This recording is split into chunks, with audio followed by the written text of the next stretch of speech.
Artist ಅವನೇನು star ಆಗಿದ ತಕ್ಷಣ ಏನು ಯಾವ್ದು ಮೆಜೆಸ್ಟಿಕ್ ಧ್ರುವದಿಂದ ಏನು ಅವನೇನು ಲಕ್ಷ ಗಟ್ಟಲೆ ಏನು ನೋಡಿಲ್ಲ ಪಾಪ. ಒಂದ್ ಲೆವೆಲ್ ದುಡ್ಡು ನೋಡಿರೋ ವ್ಯಕ್ತಿ. ಅಂತದ್ರಲ್ಲಿ ಕಷ್ಟಪಟ್ಟು ಮಾಡಿಕೊಂಡು ನವಗ್ರಹಗೆ ಒಬ್ಬ ನಿರ್ಮಾಪಕ ಆದಾಗ ಎಷ್ಟೋ ವಿಶ್ವಾಸದಲ್ಲಿ ಕೆಲವರು ನನ್ನ ವಿಶ್ವಾಸ ಮಾಡ್ಕೊಡೋ ಕೆಲವರು ಇದ್ದಾರೆ. ನನ್ನ ಮೈಂಡು ಆ ತರ ಇತ್ತು. ನಾನು ಪ್ರೊಡ್ಯೂಸ್ ಮಾಡಿದೆ.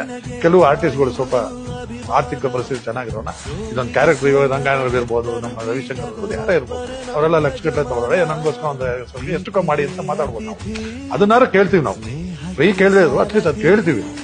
ಇವ್ನು ಹಂಗ್ ಮಾಡ್ಲಿಲ್ಲ, ಮುಂದೆ ಮಾತಾಡಿ ಇವತ್ತು ನಾನು ಚೆನ್ನಾಗಿದ್ದೀನಿ ತಗೊಂಡ್ಬಿಡ್ತೀನಿ, ನಾಳೆ ಏನೋ ಪ್ರಾಬ್ಲಮ್ ಬಂದ್ರೆ ನೀನು ಬರ್ತೀನಪ್ಪ ಅವಾಗ ಬೇಕಾದ್ರೆ ಹೆಲ್ಪ್ ಮಾಡು. ಎಂತ ಮಾತು ಅಂದ್ರೆ ಅದು ಇವತ್ತಿಗೂ ನನಗೆ ಅದು ಅಷ್ಟೊಂದು ತರ ಗುಯ್ಯ ಅನ್ನತ್ತದು. ಆ ತರ ಮನ್ಸು ಇರ್ಬೇಕಲ್ಲ. ಆವಾಗ್ಲೂ ಏನೋ ಅವನೇ ಕೋಟ್ಯಾಧಿಪತಿ ಅಲ್ಲ ಆ ಸಿನಿಮಾ ಮಾಡ್ಬೇಕಾರೆ, ಒಂದ್ ಲೆವೆಲ್ಗೆ ಅಷ್ಟೇ ದುಡ್ಡು ಮಾಡಿದ್ರು ನವಗ್ರಹ.